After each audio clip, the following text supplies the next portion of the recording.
American association of Bangladeshi engineers and architects সংক্ষেপে AABEA যুক্তরাষ্ট্রে প্রকৌশল, স্থাপত্য ও প্রযুক্তি ক্ষেত্রে কর্মরত বাংলাদেশিদের সংগঠন এটি।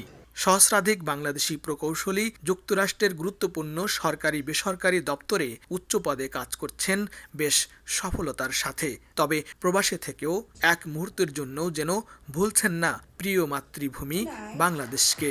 সুযোগ পেলেই হাত বাড়িয়ে দিচ্ছেন যে কোনো প্রয়োজনে। ক্যালিফোর্নিয়ায় AABEA এর 3 দিনব্যাপী দ্বিবার্ষিক সম্মেলনের দ্বিতীয় দিনে বাংলাদেশের উন্নয়নে কাজ করতে নিজেদের আগ্রহের কথা জানান প্রকৌশলীরা। আমাদেরকে যদি গভর্নমেন্ট এই সুযোগটা দেয় তাহলে তো ডেফিনেটলি আমরা চাইবো বাংলাদেশের জন্য কিছু করতে, কারণ আফটার অল আমরা সবাই বাংলাদেশ। আমরা কোনো কন্ডিশন নিয়ে সাপোর্ট দিব না, আমরা আনকন্ডিশনাল সাপোর্ট দিব। ইনশাল্লাহ আমরা যে কোনো প্রজেক্টে বাংলাদেশে কাজ করার জন্য প্রস্তুত।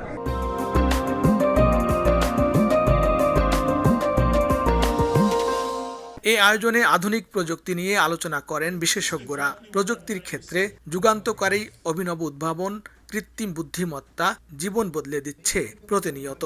আগামী 10 বছরে কৃত্রিম বুদ্ধিমত্তা কোন পর্যায়ে পৌঁছাবে তা নিয়ে বিজ্ঞানী কিংবা বিশেষজ্ঞদের কৌতূহলের কোনো কমতি নেই। তাঁদেরই একজন ভাইল ফরমিয়ন নামে এক অধরা কণার অস্তিত্ব আবিষ্কারক, যুক্তরাষ্ট্রের বিখ্যাত প্রিন্সটন বিশ্ববিদ্যালয়ের পদার্থবিজ্ঞান বিভাগের ইউজিন হিগিংস অধ্যাপক। বাংলাদেশি এই গবেষক আগামীর কৃত্রিম বুদ্ধিমত্তা নিয়ে জানালেন বিস্ময়কর তথ্য।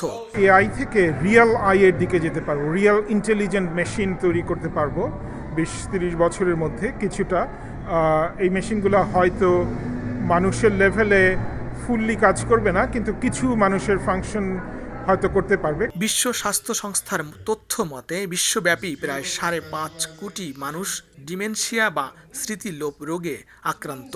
বর্তমান বিশ্বে 7ম মৃত্যুর প্রধান কারণ এটি।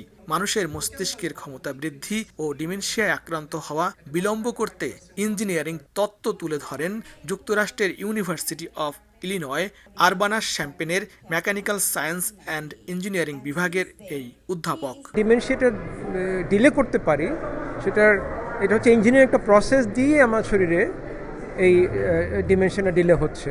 তো এটি হচ্ছে আমাদের মেইন কন্ট্রিবিউশন। যুক্তরাষ্ট্রে কর্মরত বাংলাদেশি প্রকৌশলীদের জাতীয় কনভেনশন ও সংগঠনের 40 বছর পূর্তি উৎসব শেষ হয় স্থানীয় সময় রোববার। এবার 5 বিশিষ্ট প্রকৌশলীকে সম্মাননা প্রদান করা হয়। সম্মেলনের গালা নাইটে মনোজ্ঞ সাংস্কৃতিক অনুষ্ঠানে গান পরিবেশন করেন কুমার বিশ্বজিৎ। অনেকটা কাকতালীয়ভাবে নিজের সঙ্গীত জীবনের 40 বছর পূর্তি পালনে সুরের জাদুতে মুগ্ধ করেন দর্শকদের। প্রকৌশলীদের মিলনমেলায় অংশ নিয়ে বাংলাদেশি প্রকৌশলীরা জানিয়েছে যে তারা তাদের মেধা এবং যোগ্যতা দিয়ে যেভাবে যুক্তরাষ্ট্রকে সেবা দিয়ে যাচ্ছে, ঠিক সেইভাবে বাংলাদেশকেও সেবা দিতে আগ্রহী। লস্কর আল মামুন, সময় সংবাদ, হোটেল শেরাটন, চেরিটোস, ক্যালিফোর্নিয়া।